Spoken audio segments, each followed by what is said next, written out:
आजकल anti India stance रखना मतलब भारत के खिलाफ बोलना और हिंदुओं के खिलाफ बोलना और हिंदुओं के देवी देवताओं के साथ खिलवाड़ करना, ये सब आम होता चला जा रहा है।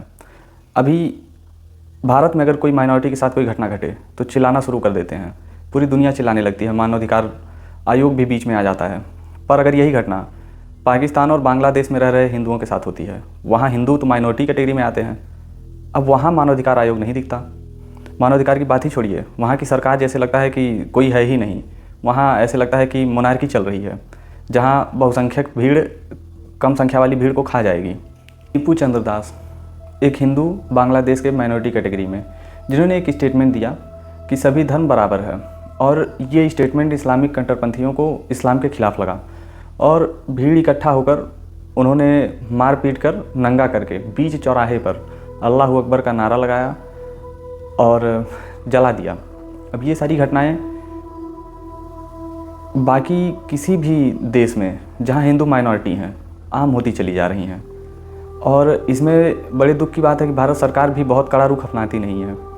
अभी यही भारत में रह रहे किसी माइनॉरिटी के साथ ऐसा कुछ हो जाए तो पूरी दुनिया में शोर मच जाता है, क्योंकि बाकी देशों में रह रहे वे लोग बहुसंख्यक हैं और वे इकट्ठा होकर आते हैं।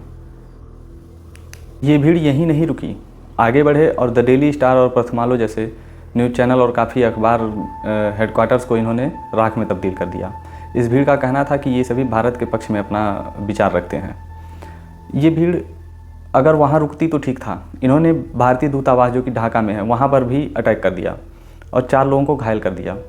उनका कहना था कि एक उनका छात्र नेता शरीफ उस्मान हादी, जो कि विजयनगर से इस बार जो फरवरी में चुनाव होना था बांग्लादेश में, वहाँ से वो स्वतंत्र कैंडिडेट था। उनका मानना है कि जो 2 व्यक्ति, जो कि एक फैसल करीम और उसके 2 साथी थे, इन्होंने उसे गोली मारकर उसकी हत्या कर दी। उनका मानना था कि ये तीनों भागकर भारतीय दूतावास की तरफ आए थे, जबकि ढाका की पुलिस ने ये क्लियर किया है, स्पष्ट किया है कि भारत भागकर कोई भी ऐसा अपराधी गया नहीं है, अभी तक कोई इसका प्रूफ है नहीं। पूछने वाली बात यह है कि बांग्लादेश में एंटी इंडिया और हिंदुओं के खिलाफ इतनी घृणा पैदा कर कौन रहा है?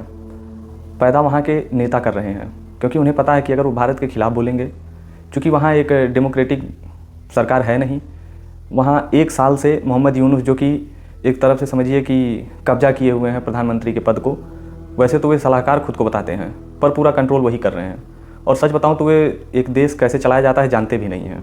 अगर जानते तो माइनॉरिटी पर जो अत्याचार हो रहा है आए दिन बांग्लादेश में, ये तो एक शख्स टीपू चंद्र दास, जिनका नाम आ गया बाहर, वीडियो बन गई थी, तो ऐसे कितने हज़ारों हिंदू और हिंदू महिलाओं के साथ रेप बलात्कार हुआ होगा जो कि सामने कभी आया ही नहीं। छेड़खानी तो आए दिन होती होगी, आए दिन क्या हर घंटे हो रही होगी हिंदू महिलाओं के साथ। सोचने वाली बात यह है कि ये सारी घटनाएं हो क्यों रही हैं बांग्लादेश में। ऐसा इसलिए हो रहा है कि उनका एक स्वतंत्र कैंडिडेट, जो कि विजयनगर से चुनाव लड़ने वाला था, शरीफ उस्मान हादी, उस पर फैसल करीम और उसके 2 साथियों ने गोली चलाई, जिससे उसकी मृत्यु हो गई। अब उनका मानना है कि ये सब भारत और भारत की राय एजेंसी ने किया है, खुफिया एजेंसी जो कि है। अब ये बात इस हद तक आसान हो चली है कि दुनिया के किसी भी देश में कोई भी व्यक्ति मारा जा रहा है तो उसमें रा का नाम जोड़ दिया जा रहा है। ये आसान होता चला जा रहा है, क्योंकि फ़िलहाल अमेरिका में जो राष्ट्रपति हैं डोनाल्ड ट्रंप, ये बहुत ही ईगोइस्टिक पर्सन है।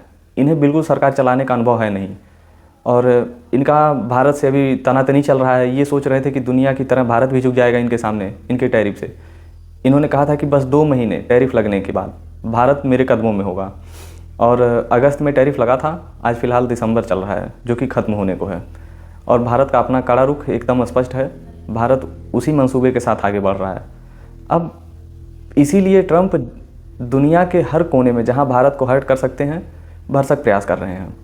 आपको सुनकर हैरानी होगी कि अमेरिकी दूतावास जो कि ढाका में है, उन्होंने एक पोस्ट किया है और शरीफ उस्मान हादी के लिए अपने झंडे को नीचे दिखाने का मतलब एक तरीके से शोक प्रकट किया है। अब ये दिखा रहा है कि एक व्यक्ति जो भारत के खिलाफ आए दिन उल्टी सीधी हरकतें कर रहा है, ग्रेटर बांग्लादेश का मैप दिखा रहा है। ग्रेटर बांग्लादेश कहाँ से बनेगा? भारत को ही तोड़कर तो बनाएंगे वे। और ऐसे व्यक्ति को अमेरिका इतना बढ़ा चढ़ा कर दिखा रहा है।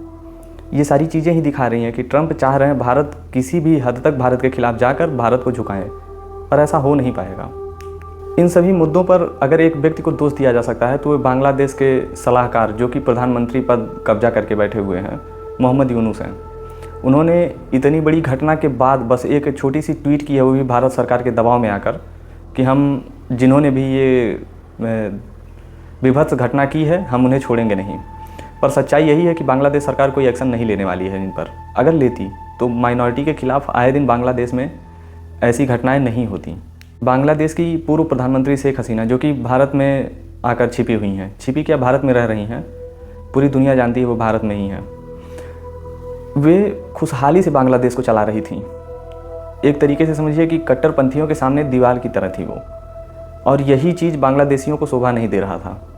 और उन्होंने बांग्लादेश में तख्ता पलट किया जुलाई 2024 में, और उन कुछ नामी गिनामी चेहरों में एक था शरीफ उस्मान हादी, जो कि बांग्लादेश में जितने भी पॉडकास्ट यूट्यूब चैनल हैं सब जगह जा जाकर ग्रेटर बांग्लादेश का मैप दिखा रहा था और चिकन नेक तोड़ने की बात कर रहा था। भारत की 7 सिस्टर मतलब जो 7 स्टेट हैं उनको तोड़ने की बात करता था, उल जुलूल हरकतें करता था। ये भी कभी नहीं सोचता था कि भारत की सेना के सामने बांग्लादेश टिकेगा कहाँ। और सच पूछिए तो बांग्लादेश भी इतना मूर्ख है कि वे कभी बैठकर सोचते भी नहीं हैं कि भारत के सामने हम कहाँ टिकेंगे। वे भी ऐसे कुछ 2-4 वाहियात लोगों के जाल में फंसते चले जाते हैं। उसका क्या था, वो तो चुनाव लड़ने वाला था फरवरी में, चुनाव जीत कर वो आगे बढ़ जाता।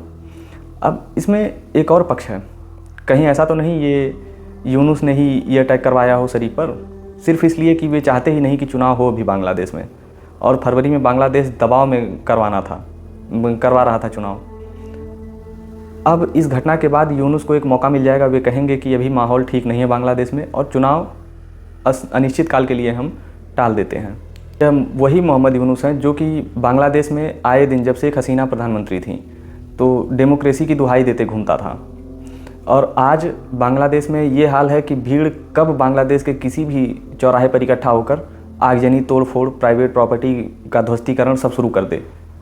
अब तो डेमोक्रेसी ये नहीं सोच रहा है, ना तो इसका कोई स्टेटमेंट आता है कि डेमोक्रेसी का क्या हाल है बांग्लादेश में। ये एक ऐसी सरकार को चला रहा है जिसे बांग्लादेश की जनता शायद चुनाव में चुने भी ना, मतलब कि एक ज़बरदस्ती की सरकार चला रहा है। आप सभी के समक्ष एक स्टेटमेंट पढ़ रहा हूँ। जमाते इस्लामी के महासचिव गुलाम परवर ने कहा कि लोग भूल जाते हैं कि बांग्लादेश आज भी पाकिस्तान है। ऐसे लोग भूल जाते हैं कि ख्याली पुलाव पकाना आसान है लेकिन खाना और भी कठिन। इन लोगों को भूलना नहीं चाहिए कि 1971 में पाकिस्तान ने बांग्लादेश के साथ क्या किया था, यानी रेप, ब्रूटल मर्डर और भी मास किलिंग, और कैसे भारत ने एक जिम्मेदार पड़ोसी की भूमिका निभाई थी। ये गुलाम परवर बांग्लादेश के एक अच्छे व्यक्ति हैं, एक अच्छे नागरिक हैं। अब मेरा आप सभी से एक प्रश्न है कि जो बांग्लादेश और पाकिस्तान में हिंदुओं के खिलाफ होता है, अगर भारत में मुस्लिमों के खिलाफ यही चीज़ हो तो सबसे ज़्यादा चिढ़ किसको होती है?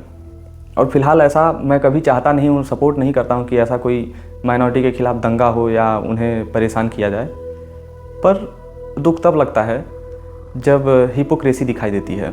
हिपोक्रेसी कि पड़ोसी मुल्क जितने भी हैं वे बहुसंख्यक मुस्लिम हैं, वहाँ हिंदुओं के साथ क्या क्या हो रहा है और भारत में इनके साथ क्या होता है, उसके बाद भी ये भारत को अपना देश मानने को तैयार नहीं है। अभी ओवैसी जी का एक स्टेटमेंट मैं देख रहा था पार्लियामेंट में, वे कह रहे थे कि अगर वंदे मातरम चलाया जाए तो मैं खड़ा हो जाऊँगा, पर आप मुझ पर जोर ज़बरदस्ती नहीं कर सकते कि मैं साथ में उसको गाऊँ। क्यों नहीं गाओगे भाई? किस लिए नहीं गाओगे? तुम्हारा धर्म देश से ऊपर है? तुम किस भावना में जीते हो? तुम किस लिए नहीं गाओगे? तुम मानते हो ना कि वो देश के हित में है, देश के हित में लिखा गया था। जब वो लिखा गया था तब भारत गुलाम था और वो भारत की आज़ादी का एक चीखता चिल्लाता सबूत है। वही भारत की आज़ादी में हर व्यक्ति की ज़ुबान पर था। तुम क्यों नहीं उसको चिल्लाओगे? क्यों नहीं तुम उसको गाओगे? तुम्हारा धर्म तुम्हें इतना नियंत्रित कर रहा है, और किसी का धर्म अगर किसी को इतना नियंत्रित करे तो कट्टरपंथी हो गया। धर्म का मतलब सिर्फ धारण करना है, धर्म इति धार्यत, न कि उसको अपने सिर पर लेकर सवार होकर घुड़सवारी करने लगो।